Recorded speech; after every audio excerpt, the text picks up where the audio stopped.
Hi, this is Joe again with another review. For the sake of this video, we're going to be discussing the 1980s to the early 90s NBC and then ABC television series Matlock, starring Andy Griffith.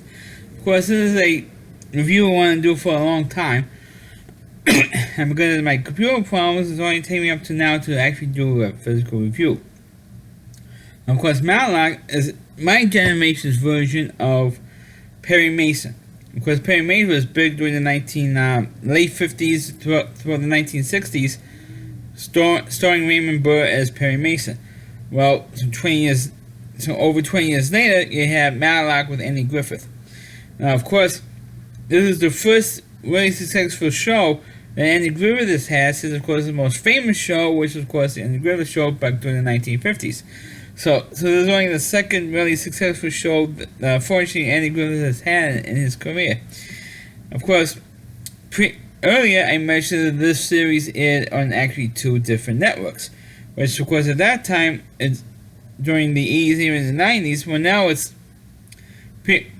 slightly more commonplace because channels have gotten rid of a TV show and another show has picked it up. Now it's becoming a little more common. Because it happened most recently with the Supergirl television show, because the first season was on CBS, and then the rest of the series aired on the CW network. Well, now you have that's a little more common now than it was back in the 80s or even the 90s. What Matlock was always very, very rare that a show was on gets picked up by a different network. The reason for that was that Matlock was a very successful show. Very highly rated. It wasn't the number one rated television show for the week, but it's definitely the number one show for its time slot, which was usually, I think it used to be on Tuesday nights.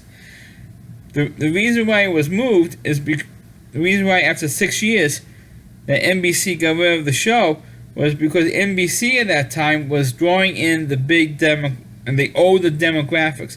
What I mean is people from 40 to 80, they're drawing in that demographic. Because most people remember, of course, Andy Griffith, like I just mentioned, the Andy Griffith Show from the 1950s. So people remember that show, they liked Andy Griffith, so NBC was drawing in those viewers.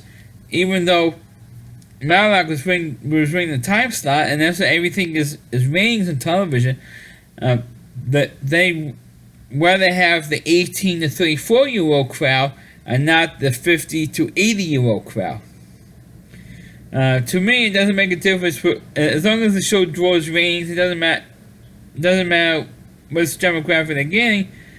The ratings are the thing on television, especially since there's so many channels now compared to then. At that time, when Matlock first came on the air in 1986, there was only three networks then.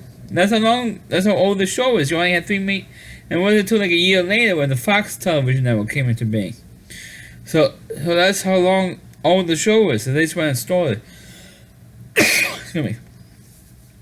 And not only did NBC get rid of Matlock, but they also got rid of two other shows that were pulling in the same demographics, even though they were also hugely popular shows. And that was, of course, Unsolved Mysteries with Robert Stack.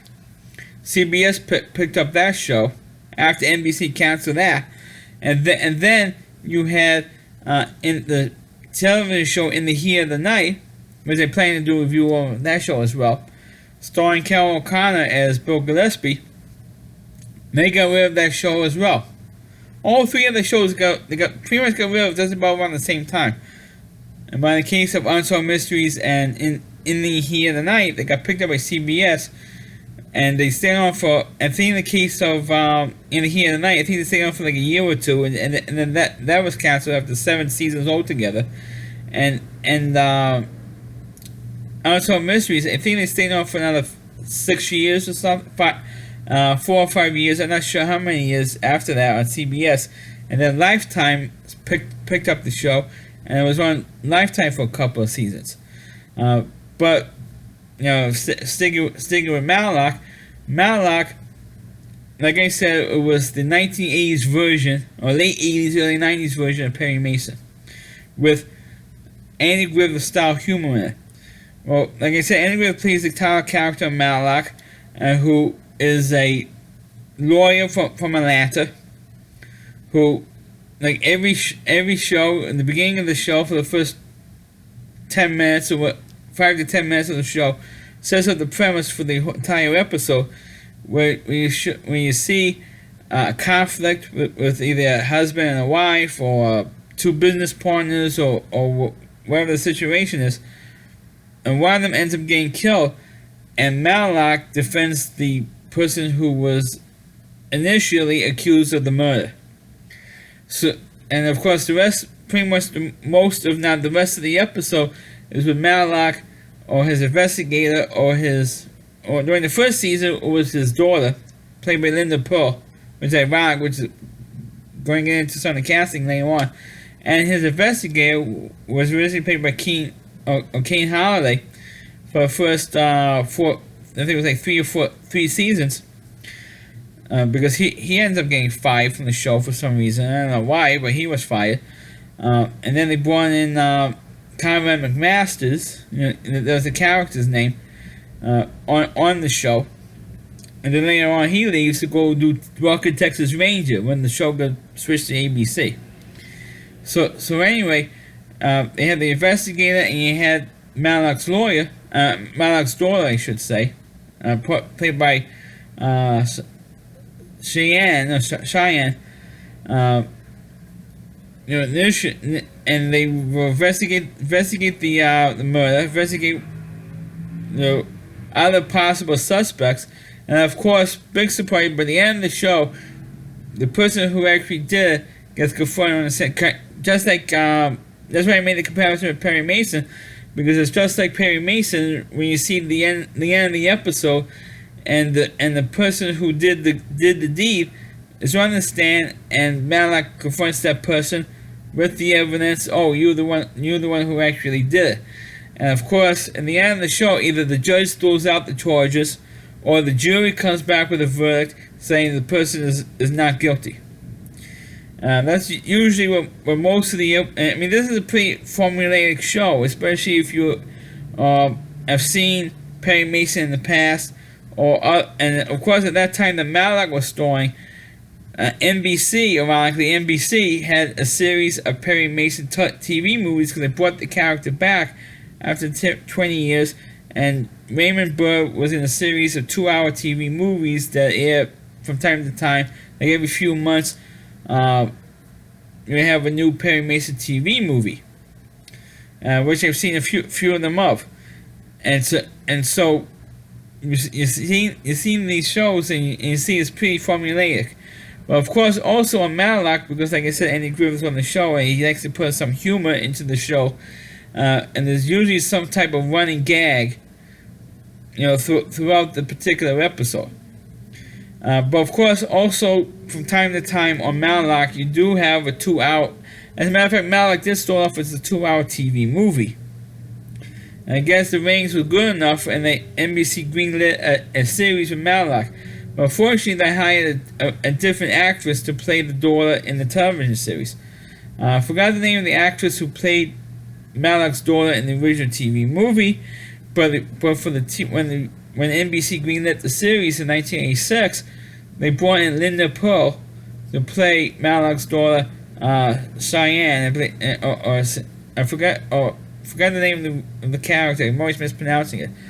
The reason why I'm talking about pointing out Linda Pearl, because Linda Pearl for a while back in the in the 70s was Ron Howard's girlfriend during season 2 and several episodes of season 2 of Happy Days. So it's kind of ironic that she went from playing Ron Howard's or Richie Cunningham's girlfriend during season 2 of Happy Days to playing Andy Griffith's daughter in the first season of Matlock, which is kind of ironic because Ron Howard played Opie on the Andy Griffith show. So there's a lot of ties between those two characters. And then later on in the series of Happy Days, Linda Pearl came in and for one season was the steady girlfriend of Fonzie. So at first she was Richie's girlfriend, and then she played a totally different character when she came back on Happy Days and played Fonzie's girlfriend. But she only played it again for one season. But she played more episodes the second time, or second tenure on Happy Days than the first tenure. So for some reason, Linda Pearl only stayed in 1 year on Matlock, and then they brought in Nancy Stafford, who was, well, both Linda Pearl and Nancy Stafford were gorgeous, gorgeous women.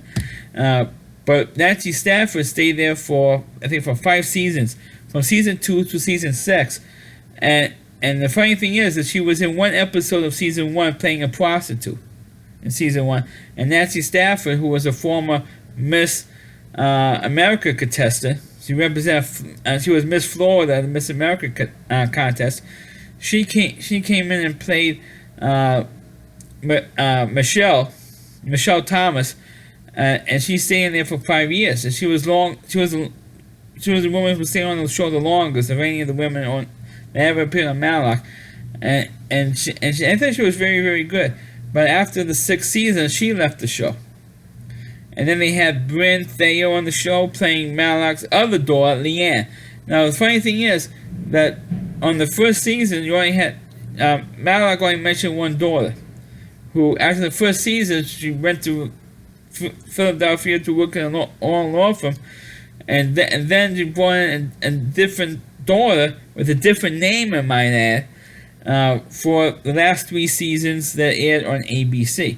Now, to me, that's what killed Matlock, in my opinion, was those last three seasons. I thought those last 3 seasons was just terrible. I mean, the first 6 years I thought it was great. The show was great, terrific, was entertaining to watch. But when they brought in the other daughter and they switched to ABC, the tone was different. The tone was different. They added more comedy, which I didn't mind, the first 6 seasons, but they had very few funny moments during the first 6 seasons, but they really upped up the comedy for the last 3 seasons, and I really didn't like it. We didn't like the fact you had completely different daughter, completely different name than the Pearl's character was, and I'm not knocking Bryn Thayer, the actress's name. I'm not knocking her at all. I mean, I thought she was quite good from time to time, but I thought they upped up the comedy too much for the last 3 seasons. And most of the episodes that aired on ABC were either 2-hour Matlock mysteries. I mean, I think for a while they tried to do it like when NBC did with Perry Mason, trying to make a 2-hour movies like almost every month or every couple of weeks, make a 2-hour movie. It didn't quite work. For some reason, it didn't quite work with Matlock. They did well with the 2-part episodes where you have to tune in next week to find out what happens. They were very, very good at that during the first 6 seasons. But for the last 3 seasons, it didn't quite work because the show was on already for 6 years. It got canceled by NBC, got picked up by ABC, and they tried to up ABC, trying to make like a TV movie of the week thing with Matlock, and for some reason for Matlock it just didn't work because they had too many plot lines in those episodes, in my opinion, to make a successful like murder mystery TV movie like they did with Perry Mason. I mean, it was like too many plot threads with Matlock. I'm not saying it's like god awful, but it's darn near close. The only good episode they had for the last 3, they had, I think maybe like 2 or 3 really good, outstanding episodes during the last 3 seasons on ABC. One of them was he had Milton Berle on there. I guess maybe because he had too many, I felt he had too many complaints from Matlock that they didn't have any good of the old murder mystery trying to figure out who the real killer is episodes since they're on ABC. And so I think about halfway through, more than halfway through the 7th season, which was the first season on ABC, so they brought in Milton Berle, which was I think it was one of his last, if not the last, TV appearances for Milton Berle before he passed away. So Uncle Milty played like an aging comedian who was accused of killing a younger rival. And I thought that episode was quite good. I thought Milton Berle gave a good performance in that. And of course, it had one of the best lines. Milton Berle had one of the best lines, saying anybody who serves on a jury or people who are too dumb to get out of jury duty. Or people who, I think the actual line was, for people who serve on a jury or people who are not smart enough to get out of jury duty. I thought that was one of the best lines from any guest star. And of course, on Matlock, I should mention this before I close off this video, that they had a lot of good guest stars on Matlock. Of course, the very first, after the original 2-hour pilot movie, the very first regular length 1-hour episode of Matlock, you had Dick Van Dyke, on Matlock. And I should mention that a couple of actors who later on appeared on Star Trek Deep Space Nine. You had Nana Visitor, of course, who played Major Kira, and then last season was Colonel Kira. When she got promoted to Colonel, was Nana Visitor. She appeared not once, not twice, but 3 times on Matlock. The third time was when Deep Space Nine was already on the air, and she appeared in an episode called The Divorce, when she was playing divorce to her husband, and the two of them were getting into a lot of physical fights. They had a lot of physical comedy in that particular episode, which was one of the worst episodes. And I think that was the worst performance that she gave in the 3 episodes that she was on Matlock.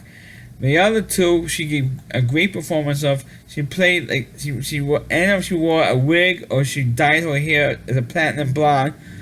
For her first appearance, and she actually was found guilty, by the way, or she changed her plea to guilty, which is one of the few times that Matlock actually lost.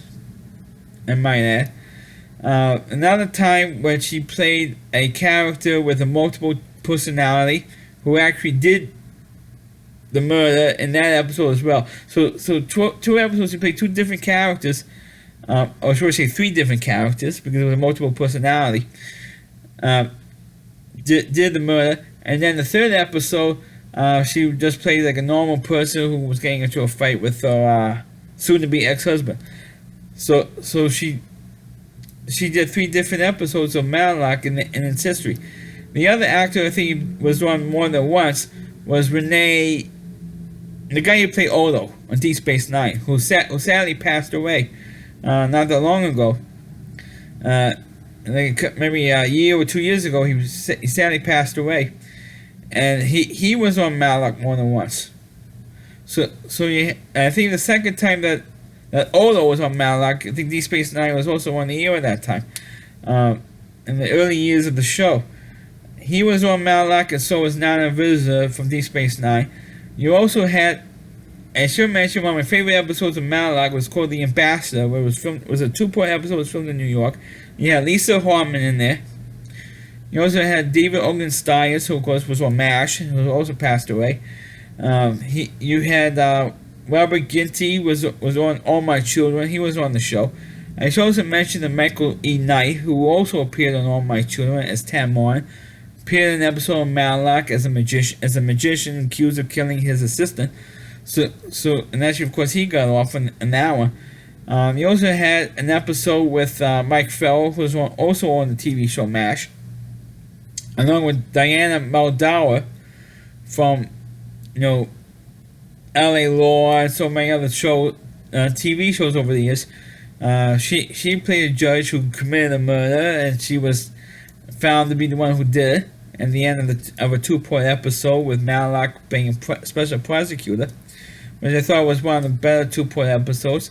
Of course, one of the other 2 good part episodes was the episode when Matlock is in the prison and a Kangaroo Court in the prison, and you had Tiny Lister Jr., who had passed away died from the stupid virus, COVID.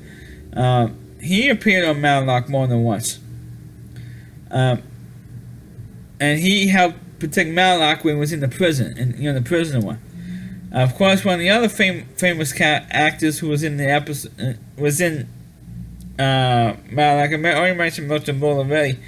I forgot who else was also in Matlock as well. But I mean, the show was very, very good for a long time, and then of course NBC decided to screw that show, and unfortunately, that's what happened.